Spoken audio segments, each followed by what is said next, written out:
Buen día, el día de hoy estaremos exponiendo sobre el libro de Adela Cortina, que es llamado Ética de la empresa, claves para una nueva cultura empresarial. Específicamente estaremos exponiendo la unidad 1, que es la ética. El grupo está conformado por Edi Cristina Betancourt y quien les habla, María Paula Mora Díaz. Tocaremos diversos temas, lo cual entre ellos está qué es la ética, modos del saber ético, ética de la filosofía moral y por último las partes de la ética. Bueno, para empezar, ¿qué es la ética?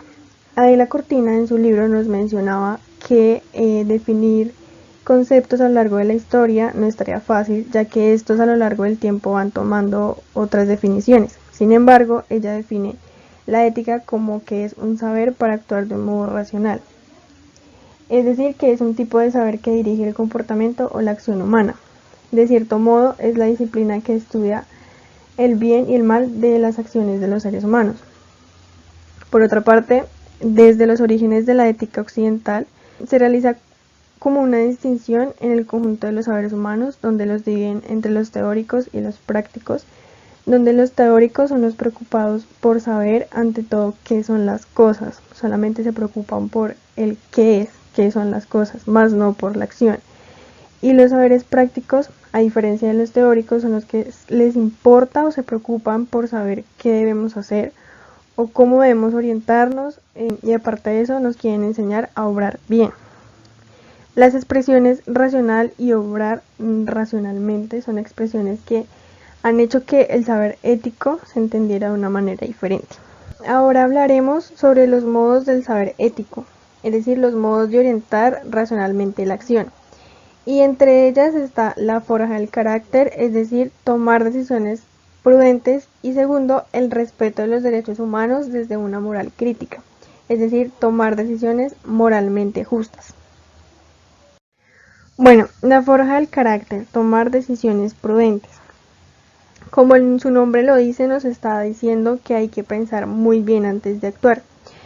Entonces hay que obrar racionalmente, es decir, saber deliberar bien antes de tomar una decisión o una elección.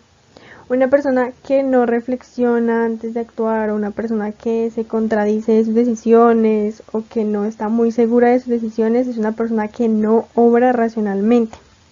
Entonces la ética nos enseña a forjar un buen carácter para tomar buenas decisiones. El carácter que un hombre tiene es decisivo para su vida, porque digamos que según el carácter que el hombre tenga, enfrentará la vida. Y como lo decía Heráclito de Éfeso, el carácter es para el hombre su destino. Es decir, que según el carácter que la persona tenga, ya sea con ánimo o desánimo, con ilusión y esperanza, o con pesimismo o amargura, asimismo se van a ver reflejados sus decisiones. Por otro lado, cuando hablamos de lo moral y lo ético, estamos hablando de valores éticos o normas éticas, que estos nos ayudan a ir construyendo el temperamento, es decir, los sentimientos y actitudes con los que se nace y no se puede cambiar. El modo de ser se va apropiando a lo largo de la vida, y elegir nuestro carácter lo llamamos libertad, y al llamar libertad estamos relacionando con la responsabilidad. Entonces, al ser libres tenemos que tomar buenas decisiones y ser responsables respecto a estas. Pero entonces, ¿cómo se logra esto? Entonces, se logra con 3 ítems. Primero, con fines, valores y hábitos. ¿Qué se refiere a esto? Se refiere a que hay que tener un fin claro, unas metas, y como lo muestran hoy en día los empresarios, lo que importa ante todo es tener claros los fines más que las normas y los reglamentos. Porque una persona que tiene presente los fines y metas y que sabe ordenar bien los objetivos con relación a ellos, pues sabrá adaptar los nuevos medios que aparezcan e imaginar otros nuevos.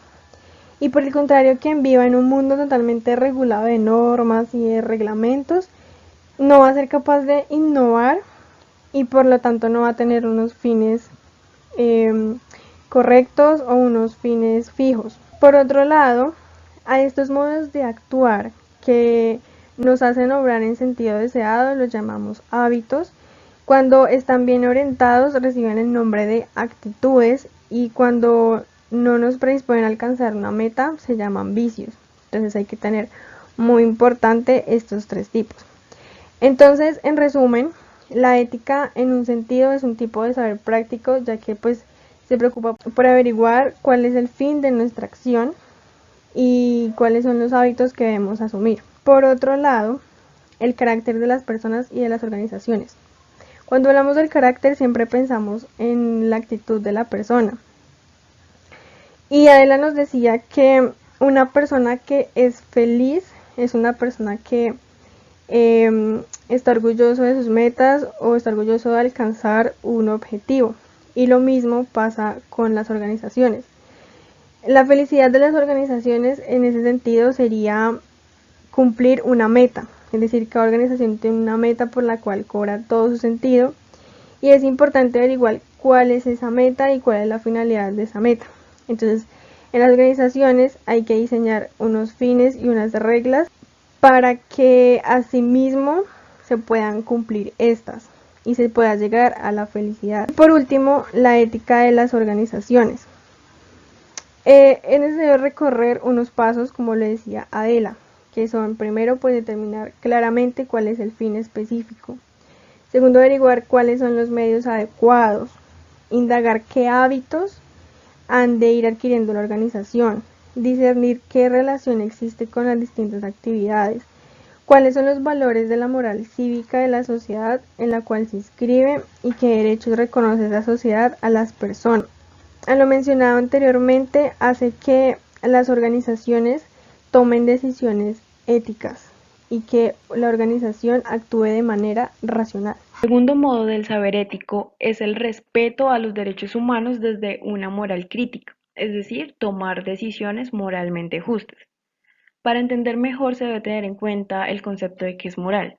La moral es todo lo relacionado con normas, valores y creencias vigentes y aceptadas en la sociedad o en el entorno en que nos encontremos, lo cual funciona como modelo de conducta en donde se establece qué está bien moralmente y qué no. En las organizaciones muchas veces se tiende a dejar a un lado el respeto hacia los derechos humanos y se dedican a conseguir su objetivo o por lo menos a seguir sobreviviendo a cualquier precio. Y es ahí en donde radica el problema, porque no hay precio que las personas u organizaciones puedan pagar por la infracción de no respetar los derechos humanos de los empleados y forzarlos para cumplir el objetivo empresarial. Por esta razón, es importante saber de la moral crítica, derecho positivo y la moral social vigente para lograr así tomar decisiones moralmente justas. La moral crítica se refiere a los principios obtenidos racionalmente o reflectivamente para criticar sus propias acciones o las colectivas en donde justifica sus actos y decisiones. Es como una especie de moral ideal. Mientras que el derecho positivo es el conjunto de normas jurídicas escritas por una soberanía, es decir, el órgano gubernamental encargado de elaborarlas, y esto se obedece a un pacto social y jurídico establecido por las comunidades mismas para su regulación y ejercicio de la paz. Y por último, se tiene que la moral social vigente es aquella moral que predomina en un grupo social. Pero cuando las organizaciones tienen presente estos factores, pueden generar decisiones moralmente justas, respetando de igual manera los derechos humanos, porque siempre se debe tener presente que la existencia de normas respaldadas bajo procedimientos legales no significa que sea justa, así como es el caso de la política de apartheid, como una especie de conjunto de leyes que establecieron un sistema desigual y discriminaban a la población negra e india de Sudáfrica durante gran parte del siglo pasado. Bueno, la ética de la filosofía moral, moral vivida y moral pensada. La ética como filosofía moral, como lo decía Adela Cortina en el libro, la moral no es algo que los filósofos hayan inventado, sino que ha sido algo que acompañaba la vida de los hombres, haciéndolos que actúen de manera prudente y justa. Y la ética de la filosofía moral tiene tres funciones. Primero, que es aclarar qué es lo moral, es decir, cuáles son sus rasgos y como tal, qué es la moral. Segundo, fundamentar lo moral, es decir, tratar de saber el por qué el hombre actúa de esa manera, actúa moralmente o se comporta moralmente. Tercero, aplicar a los distintos ámbitos de la vida social los resultados tanto de la primera como de la segunda, y que es lo que se viene llamando la ética aplicada. Y en este sentido, la ética empresarial sería una de las partes de la ética aplicada, ya que pues se preocupa como tal de la actividad empresarial. A continuación estaré explicando las partes de la ética. Primero, se tienen los fundamentos éticos, que son los siguientes. En primer lugar, se encuentra que los hombres son estructuralmente morales.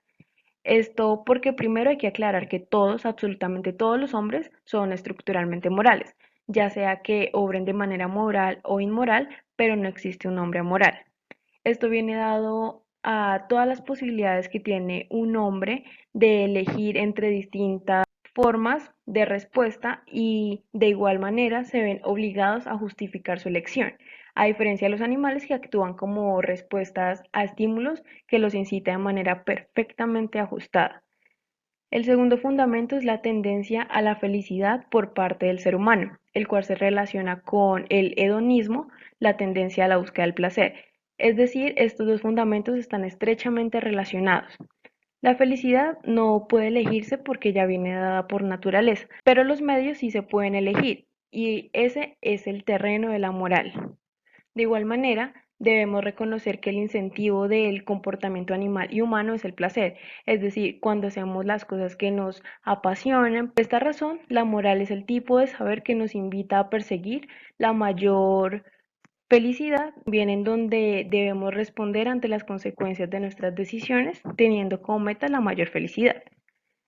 En cuanto a la autonomía y dignidad humana, se refiere al respeto que merecen los seres humanos y al no ser tratados como simple mercancía o medios para alcanzar el objetivo empresarial, como es el caso de muchas empresas chinas en donde explotan a las personas quienes reciben un salario que no es justo, no proporciona a sus habitantes una buena calidad de vida a comparación de otros países con un PIB similar. De igual manera, este fundamento defiende que los hombres tienen dignidad por ser autónomos y libres, ya que pueden regir por sus propias leyes. Y el último fundamento es el ser humano como objeto de diálogo. Esto debido a que desde hace muchos años se considera que la razón humana es dialógica. Por lo tanto, se decide por medio del diálogo. A raíz de esto surgen algunos tipos de racionalidad, como la racionalidad comunicativa o discursiva, la cual demuestra cómo la razón ofrece el procedimiento de normas que son moralmente correctas de manera colectiva, desarrollándose por medio del diálogo.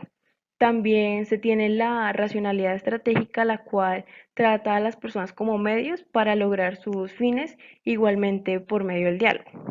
Asimismo, se tiene la racionalidad prudencial, aquella que delibera en condiciones de incertidumbre sobre los medios más adecuados para alcanzar un fin. La racionalidad calculadora busca la mayor felicidad del mayor número de seres vivos o humanos, es decir, la maximización de la utilidad para todos los seres accionados de manera racional. Y por último, la racionalidad práctica, la cual promueve al ser humano como algo muy valioso. La segunda parte en que se divide la ética es la ética aplicada, la cual hace referencia a la aplicación de los resultados obtenidos en los distintos ámbitos de la vida social y relacionarlo con el entorno. La ética empresarial es una parte de la ética aplicada en donde no solo consiste en aplicar los principios generales, sino en conocer cuáles son los bienes internos que cada una de estas actividades debe proporcionar a la sociedad.